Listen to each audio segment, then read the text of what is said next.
Asenivusele amaswahla amahle ehlelweni Sive Siyatfutfuka. Libito lami nginJohn Ngwakaphirez Sibongo. Ngiyajabula kakhulu ukuthi bese ngaphindza sidibane nanamuhla kuloko lihlelo Sive Siyatfutfuka. Lokho lihlelo lolubuka kakhulu ke intuthuko leyenteka ke lapho kuhleli khona ke eMaswati.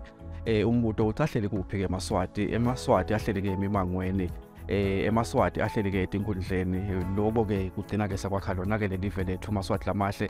Siyesivakashele ke lemimango lapho kuhleli khona ke eMaswati sibuke ke ummango ngemango ukuthi leyo ntuthuko leyenteka ke kuleyo nkundla ummango ngemango iyatikhulumisa intidzingo tawo ke eMaswati.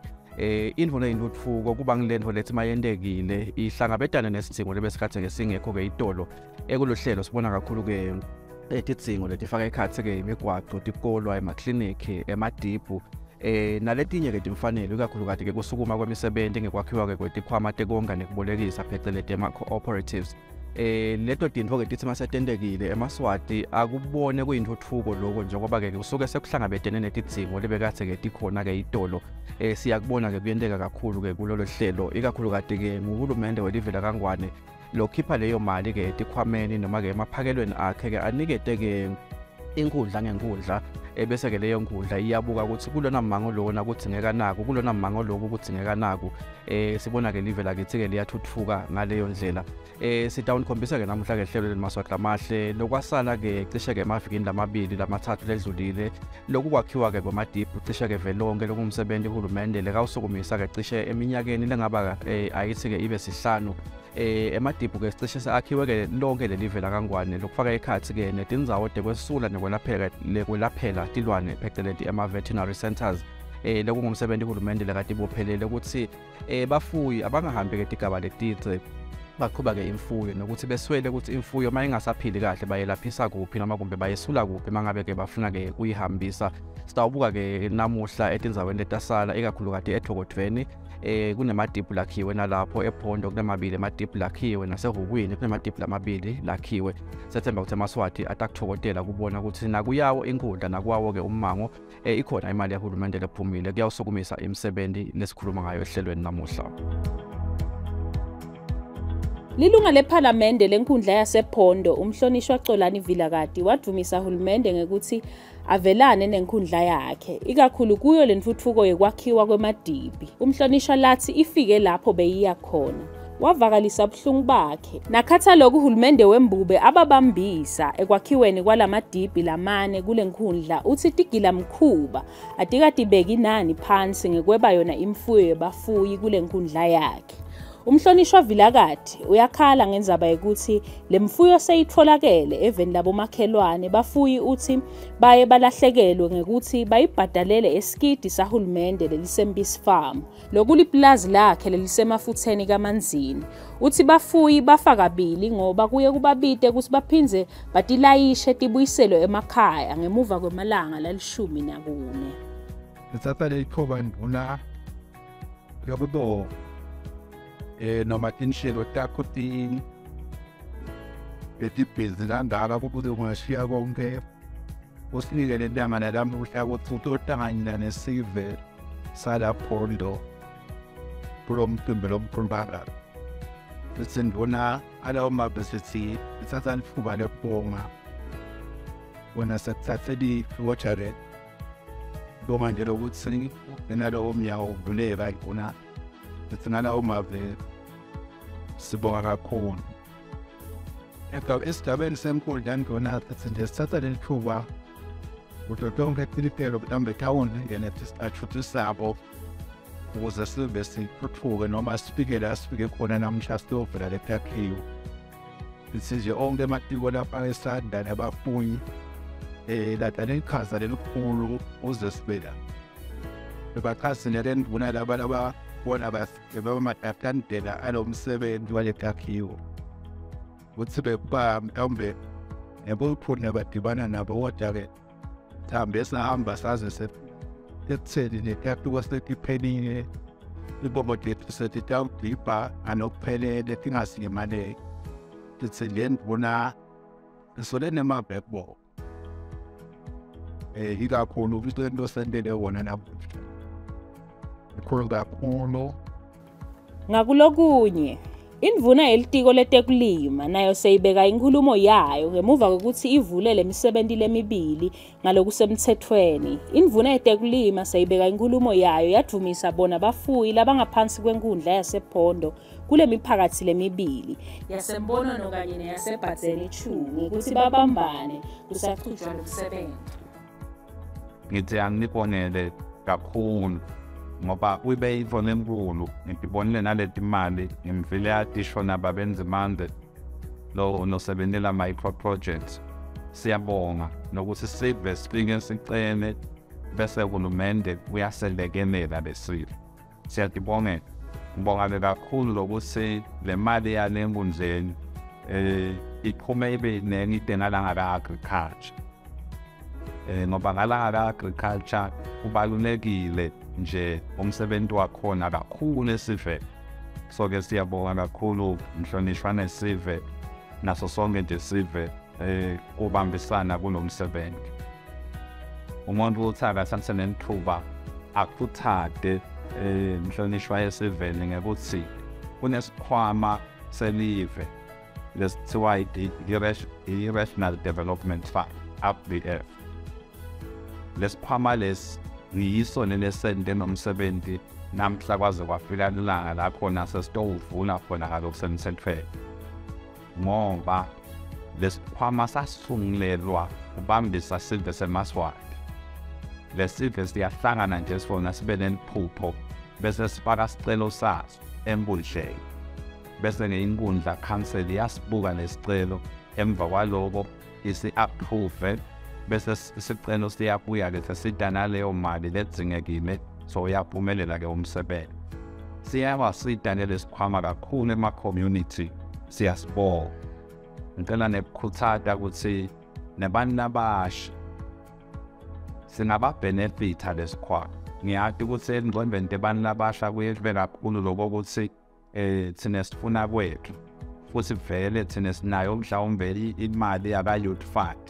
Ukuthi nakuvakala lo youth fund bese kungathi bona bade ilungelo lokucela kune Regional Development Fund. Cela kusho ke ukuthi banalo ilungelo akukhona futhi ema-projects naningadi bantu abami naningadi Sive ukuthi yini leningakwenda nalanga agriculture kuneheni lokunendiki.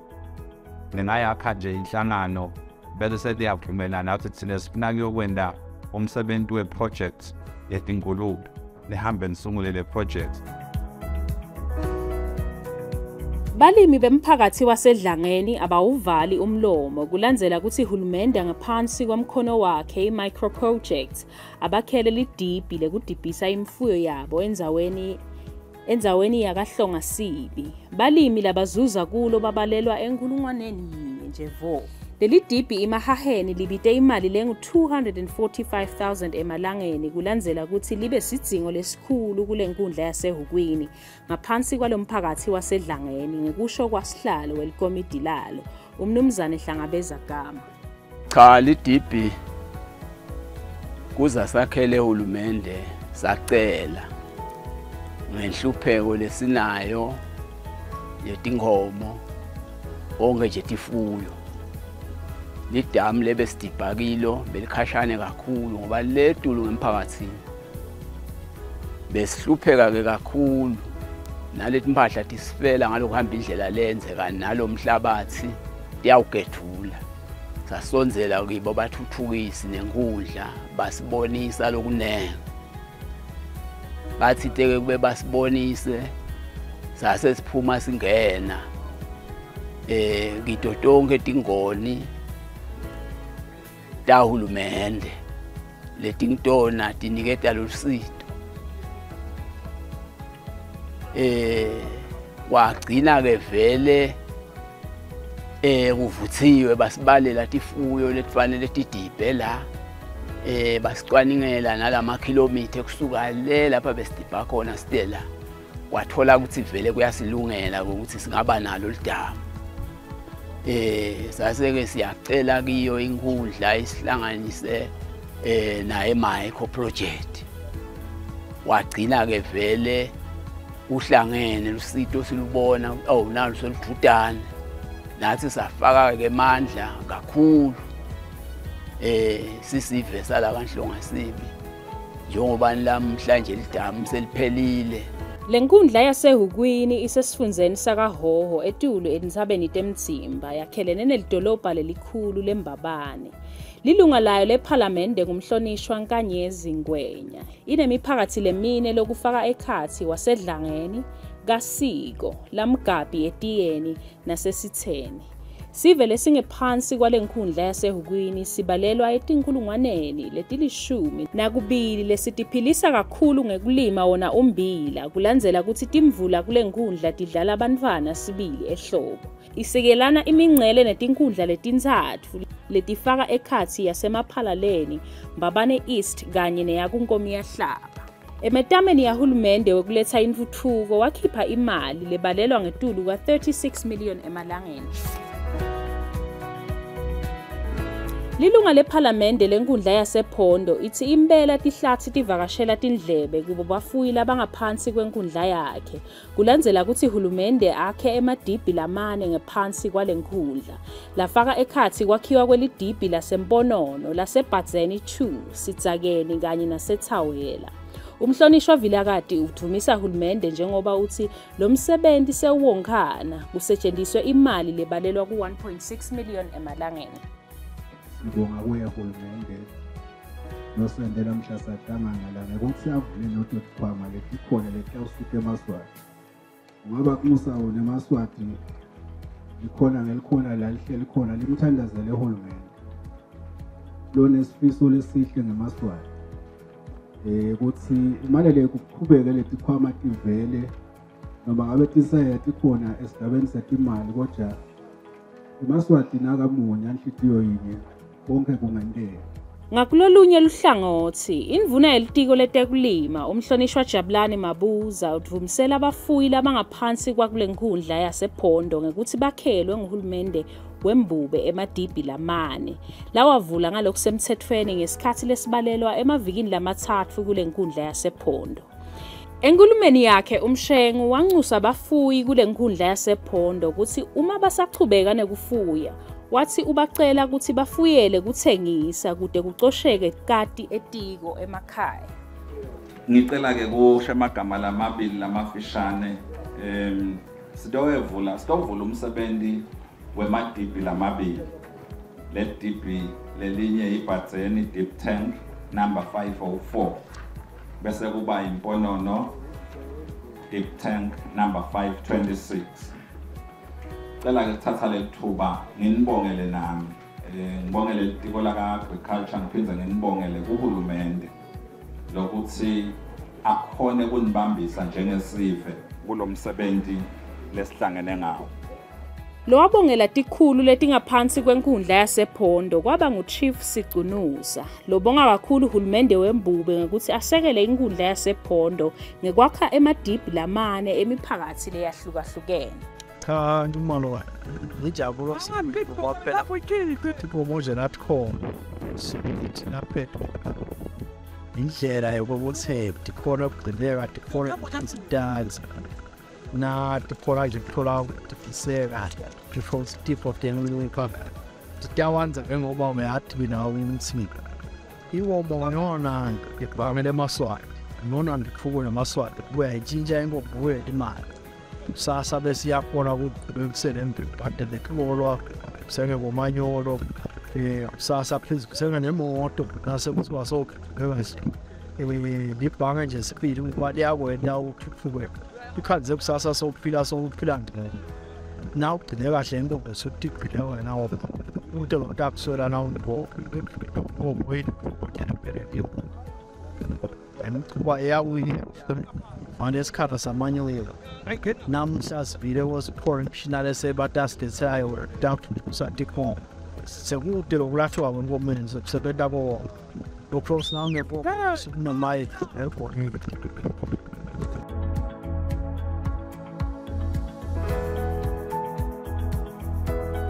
Lokwakhiwa kwaleli dibhi sekulethe injabulo lengachazeki kubo bafuyeli abangaphansi kwenkundla yakumthambama kulandzela ukuthi bebasolo balilangatelela. Imfuyo lezuza kuleli dibhi ibalelwa ku-823 lokuthi inkhomo kanye netimbuti letingu-600. Ngekusho kwasihlalo welikomidi umnumzane Moses Simelane uthi babafuyi bebakadze baphuma ngebunyendi babo nakusetshentwa uthi ukutusa kakhulu lokho. Uthi bafuyi labadibhisa kuleli dibhi laseNcangosini dibaya letinge-15. Leli dibhi licale kwakhiwa ngeminyaka wa-2022 ngenyanga yaMabasa njengoba seliphelile nje kwakhiwa nemfuyo seyitodibha kulo.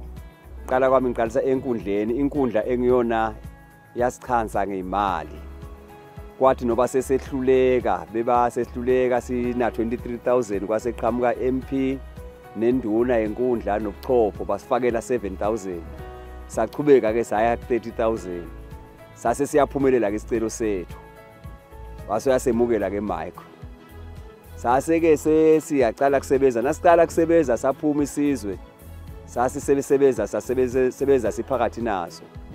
Kwathi phakathi kwaqhamuka abaka Arcade. Basisiza ngokudla bathi dlana usebenze. Basinike i3 kg yena kwirice ngelanga. Baphuma abantu bathi bhuba sebenza qha sasisebenza kahle nabantu.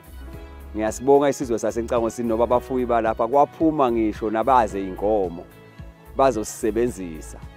Bomnandi umsebenzi kakhulu. Sisebenzisana kuze abe kudlasike saphoqana khona bekumnandi nje kusetshenzwa kukuhle. Ngiyasibonga lesizwe sisebenze kahle kakhulu ngokuhloniphana noba sekusele nje okuncane kuphele solo sisachuba naso kumnandi impela kakhulu ukuthi ngibonga kakhulu kubo bonke kakhulu Arcade ngoba Arcade usinika amandla kuze umuntu abechutshwa ngoba beazi ukuthi ngiyosebenza nje ngizawuthola ukudla kusebenze ngithola ukudla sisebenze kahle noba sasemukelisa futhi Arcade kubeze nomsindo sakuthola nje ngokwenela kusonke. Sibonga kakhulu ukuthi eyinini zenkosi naba Arcade siyababonga nabonke abafaka isandla. Siyabonga seswele imilomo yokubonga kakhulu kuba le dibhi lethu selihle kwendlula kunaleli dala. Nethemba lokufa kweinkomo besikuthola ngeke isafa ngoba bekhanda le dibhi lide ziyehluleke kuphuma inkomo lesi ngaseyidiniwe kanti futhi likhulu bezele kanyana. Leli lakhiwe labalincane sikhanda engathi lona lizaba lihle kunalesakhiwe esidala. Lomunye webafuyi losakhamuti saseNcangosini umnumzane Nehemiya Dlamini naye ubulala emabhodlela kuye hulumende wembubwe ngale sakhiwo selidibhi ikakhulu litiko letekulima. Uphinze ubonga yonke intuthuko lekhonsako lelethwe nguhulumende emakhaya lokufaka ekhathi kulethwa kwagezi. Egameni lendlunkulu sibonga kakhulu kulaba fuyi labathatha emandla onke bahamba bawucela enkundleni bathe sebacelile awu inkundla yaphakama yabemukela makuyiwe enkundleni abathatha inkundla yabafaka etiko bathi ka Mike awu Mike kusemukele kakhulu sabona kasaqhamuka ke asazosikhulumisa ukuthi siyavuma anti lakhiwe ledibhi. Hawu nembala ke savuma saphuma ke Sive ke seda lapha sitobuka ukuthi vele baka macro bayeza ngoba leli dibhi leli vele bese lilibi kakhulu bese lilibi bese libulala tinkomo bese ngakhoni kahle mayiphuma inkomo lapha iphuma sephukile ngoba belilide lilikhulu. Sibonga kakhulu nje esiveni lesihlambile sasibambisa la kule ndawo le. Lilunga lePhalamende lenkundla yakumthambama umhlonishwa Simo Sakhe Shongwe udumisa uhulumende wembube ngokuthi asekele lenkundla yakhe ngetindlela letinyenti lokufaka ekhathi naleli dibhi lathi umhlonishwa bebasoloku balifuna ngoba leli bebalisebenzisa bese liguge kakhulu bese leyilimata imfuyo yebafuyi. Ngibonga kakhulu nje Sive lesisebenzisa leli dibhi ngoba noma bengakubona ngemcondo wami nangabe kungefiki kubo bengeke lakhiwe leli dibhi ngoba futhi ngabo lebatawusebenza kufuneka emandla abo. Ngibonga ke ke chairperson ahlanganise leli bandla lanalo lapha eDipini ikomiti lakhe nalabafuyi. Wabahlanganisa chairperson beda kimi sebalikomiti sebakwendile bacedzile bakukhulumile kuthi sinaliphupho nali. Kulelo phupho lelo ke ngababuta athi senilungiseni. Bathi ke ebesitshele nje ukuthi nathi kuhlala sinemlinzelo. Imali sesilungisile lekhona. Bathi ke nabafika kithi kwakhanza ukuthi awubaphinze bakhala bathi awubesicela sifane nathi phela lesabakhetha lapha senkundleni basibambise.